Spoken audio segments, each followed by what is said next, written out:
पृथ्वी पर पानी कहां से आया, इसको समझने के लिए वैज्ञानिकों ने तमाम तरह के प्रयोग किए, तमाम तरह के शोध किए और वो जिन नतीजों पर पहुंचे वो कई तरह के नतीजे थे। वो उल्कापिंड से पानी आने की बात थी, अंतरिक्ष से पानी आने की बात थी, ये तमाम तरह के नतीजे मिले वैज्ञानिकों के शोध और प्रयोग के दौरान।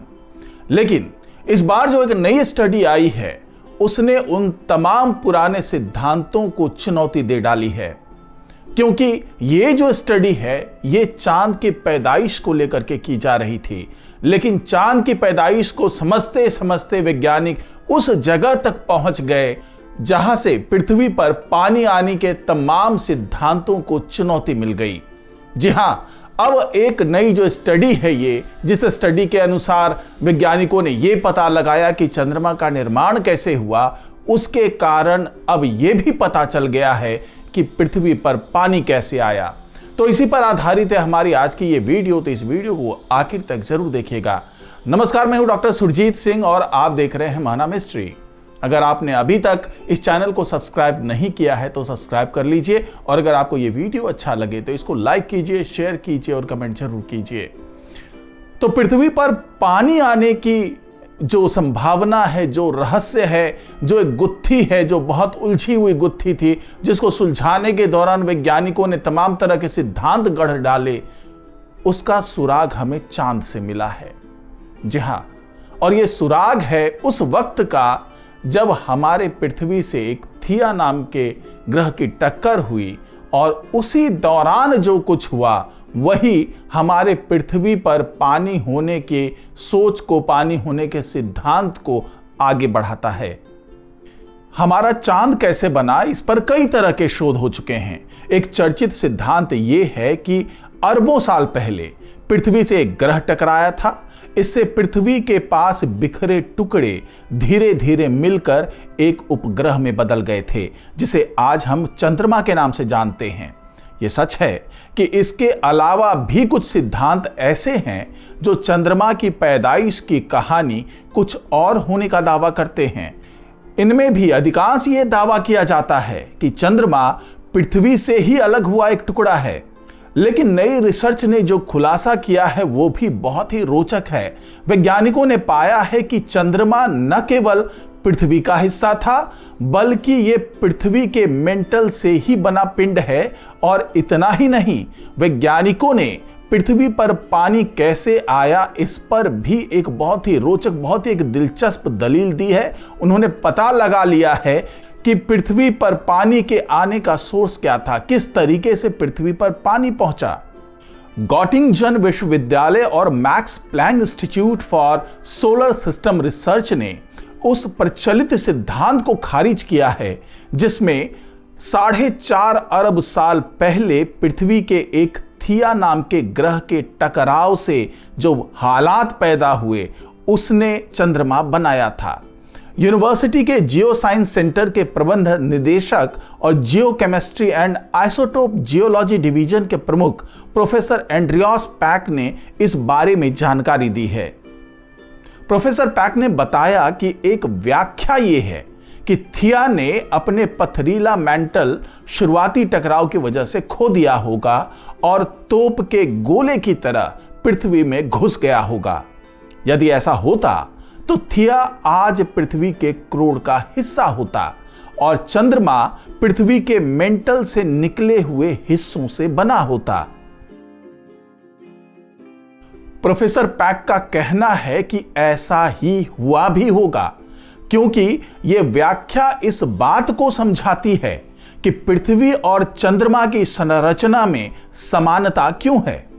वैज्ञानिकों ने चंद्रमा से मिले 14 नमूनों से लिए गए ऑक्सीजन के आइसोटोप्स का अध्ययन किया और पृथ्वी के खनिजों के 191 मापन किए।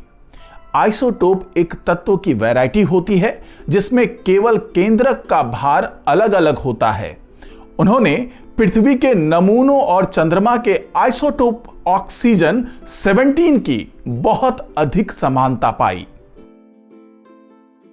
पृथ्वी और चंद्रमा के दोनों के आइसोटोप में समानता का यही मतलब है कि या तो थिया और पुरातन पृथ्वी की संरचना एक सी रही होगी, या फिर टकराव के बाद थिया और पृथ्वी दोनों में सामग्री बहुत ही अधिक घुल मिलकर एक सी हो गई होगी। इसके अलावा ऐसा भी हो सकता है कि दोनों का मिला जुला स्वरूप बना हो। लेकिन वैज्ञानिकों का कहना है कि दोनों के आइसोटोप की समानता यह संभावना भी बताती है कि चंद्रमा केवल पृथ्वी के मेंटल के हिस्सों से बना होगा। वैज्ञानिकों का कहना है कि चंद्रमा टुकड़ों से बना होगा और पृथ्वी चंद्रमा के ऑक्सीजन आइसोटोप की समानता के बावजूद यह बहुत मुश्किल है कि टकराव के बाद दोनों की संरचना ही एक सी हो जाए। लेकिन उससे भी दिलचस्प नतीजा पृथ्वी के पानी के इतिहास को लेकर निकला है। एक प्रचलित सिद्धांत यह है कि पृथ्वी पर पानी चंद्रमा के बनने के बाद आया और उसके बाद लगातार उल्का पिंड गिरने से पृथ्वी पर भारी मात्रा में पानी आया। इस घटना को लेट विनेर इवेंट कहा जाता है। अब अगर पृथ्वी पर यह टकराव चंद्रमा की तुलना में कहीं ज्यादा हुए थे तो ऑक्सीजन के आइसोटोप में भी वो अंतर दिखना चाहिए था। यही वजह है कि वैज्ञानिकों को वो सिद्धांत खारिज करना पड़ा कि पृथ्वी पर पानी उल्का पिंडों के टकराव से आया होगा।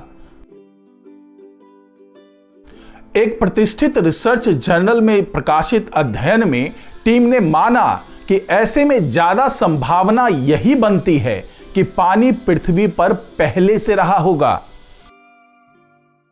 जी हां, कुल मिलाकर के वैज्ञानिक इसी नतीजे पर पहुंचे कि ये जो उल्का पिंड से पानी आने की बात है पृथ्वी पर, जो ये दावा किया जाता रहा है कि हमारे स्पेस से कहीं से उल्का पिंड अपने साथ पानी लेकर के आया होगा और उसकी टक्कर के बाद पृथ्वी पर पानी का ये जो विशाल भंडार है वो बना होगा, उस सिद्धांत को ये जो नई स्टडी है वो खारिज करती है और ये बताती है कि हमारे पृथ्वी पर पानी पहले से ही होगा और चंद्रमा उसके बाद बना है। जो थिया की टक्कर हुई थी उसके बाद चंद्रमा का जन्म हुआ। जो ऑक्सीजन के आइसोटोप्स में समानता है वो यही इशारा कर रही है, इसी ओर संकेत दे रही है।